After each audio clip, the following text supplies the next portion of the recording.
Para sahabat Yesus dimanapun Anda berada, Bapak Ibu, Saudara-saudari, umat paroki Santo Yosef Medari dan Stasi Santo Thomas Sayegan, pada kali ini bertemu lagi dengan saya. Marilah kita belajar ilmu sejati pada hari Senin tanggal 21 September 2020. Bersama dengan gereja kita belajar ilmu sejati dengan merayakan pesta Santo Matius Rasul Sang Penginjil. Marilah kita mengawali pembelajaran kita dengan berdoa. Dalam nama Bapa, Putra, dan Roh Kudus. Amin. Allah Bapa Maha Murah, kerahiman-Mu tiada taranya. Santo Matius, pegawai pajak, telah Kau pilih menjadi rasul dan kelak juga pengarang Injil-Mu. Semoga kami dikuatkan oleh teladan hidupnya dan dibantu oleh doa permohonannya, serta mengikat diri padamu dengan hati teguh. Dengan pengantaraan Yesus Kristus Putra-Mu Tuhan kami, yang bersama Dikau dalam persatuan Roh Kudus, hidup dan berkuasa, Allah sepanjang segala masa. Amin. Bacaan Injil pada hari Senin tanggal 21 September 2020 dari Injil Yesus Kristus menurut Matius bab 9 ayat 9 sampai dengan 13. Pada suatu hari Yesus melihat seorang yang bernama Matius duduk di rumah cukai. Yesus berkata kepadanya, "Ikutlah aku." Maka berdirilah Matius lalu mengikuti dia. Kemudian ketika Yesus makan di rumah Matius, datanglah banyak pemungut cukai dan orang berdosa, makan bersama-sama dengan dia dan murid-muridnya. Melihat itu, berkatalah orang-orang Farisi kepada murid-murid Yesus, "Mengapa gurumu makan bersama dengan pemungut cukai dan orang berdosa?" Yesus mendengarnya dan berkata, "Bukan orang sehat yang memerlukan tabib, melainkan orang sakit. Maka pergilah dan pelajarilah arti firman ini. Yang kukehendaki ialah belas kasihan dan bukan persembahan. Karena aku datang bukan untuk memanggil orang benar, melainkan orang berdosa." Demikianlah Injil Tuhan kita. Terpujilah Kristus. Saudara-saudari yang terkasih, ilmu sejati yang kita pelajari pada hari Senin tanggal 21 September 2020 bertepatan dengan pesta Santo Matius Penginjil Rasul, kiranya sangat mengena untuk kita bahwa kisah yang kita dengarkan tadi menunjukkan misi utama Tuhan Yesus datang di tengah-tengah kita. Atau Tuhan Yesus hendak menyampaikan bahwa pesan utama atau tujuan utama Allah hadir di tengah-tengah kita adalah agar semua manusia diselamatkan.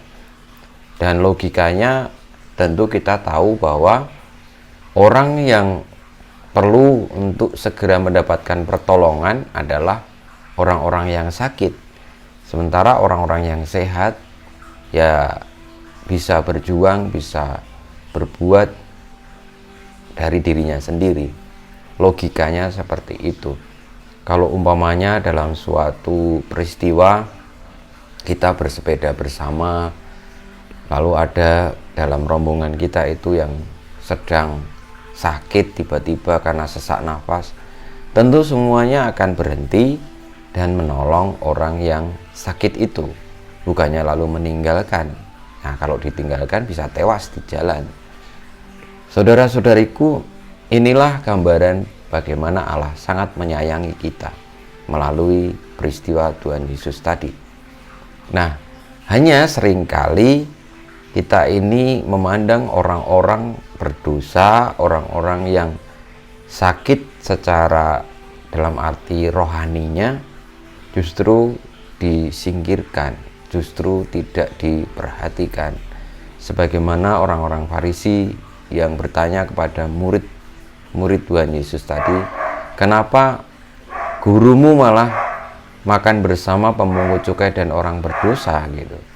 Karena itu akan mengurangi nilai atau peran atau istilahnya jabatan bahwa Yesus itu adalah seorang guru.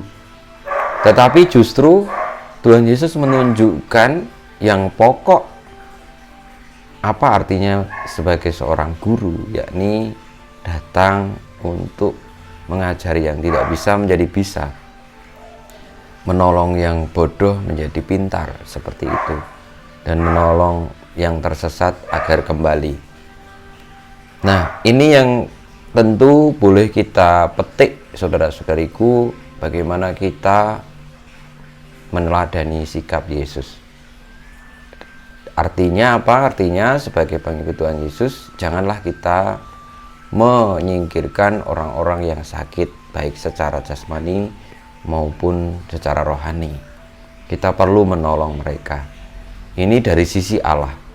Sementara dari sisi manusia, kita dituntun supaya memiliki kerendahan hati seperti Matius, yang tadinya berdosa, tadinya bersalah, tadinya sakit, baik secara jasmani maupun rohani, lalu mau untuk sembuh, mau untuk diselamatkan. Nah, keterbukaan inilah yang lalu membawa kepada kehidupan, keselamatan. Jadi kolaborasi antara kebaikan hati Tuhan dan juga keterbukaan kita untuk menerima kebaikannya, itu akan membawa keselamatan, dan bukan nyinyir seperti orang Farisi tadi, karena ukuran yang dipakai oleh orang Farisi adalah ukuran manusia, bukan kebaikan dan kemurahan hati Allah, dan juga bukan karena pertobatan, sebab manusia itu selalu berproses dan tetap memiliki kesempatan untuk berproses menjadi baik sampai akhir hayat. Maka jangan pernah kita itu menghakimi orang itu pribadinya, bukan, tetapi perbuatannya, karena perbuatan bisa berubah. Dan jangan sampai lalu kita ini melihat nilas titik lalu rusak susu sebelanga, artinya bahwa orang itu pernah berbuat baik dan bisa berbuat baik, tapi jangan lalu yang difokuskan atau yang dipendam atau yang disimpan hanyalah yang jelek saja. Saudara-saudariku, marilah kita mohon berkat Tuhan supaya kita bisa memetik, menyimpan, dan akhirnya melaksanakan ilmu sejati yang Tuhan Yesus berikan sepanjang hidup ini. Kemuliaan kepada Bapa dan Putra dan Roh Kudus, seperti pada permulaan, sekarang, selalu, dan sepanjang segala abad. Amin. Ya Yesus, jadikanlah hati kami seperti hati-Mu. Tuhan bersamamu dan bersama rohmu, kita semua, hidup kita, karya-karya kita, perjuangan kita untuk memiliki hati seperti hati Yesus, dan rendah hati mau terus melakukan pertobatan sepanjang hidup, senantiasa dibimbing, dilindungi, diberkati oleh Allah yang Maha Kuasa, Bapa dan Putra dan Roh Kudus. Amin.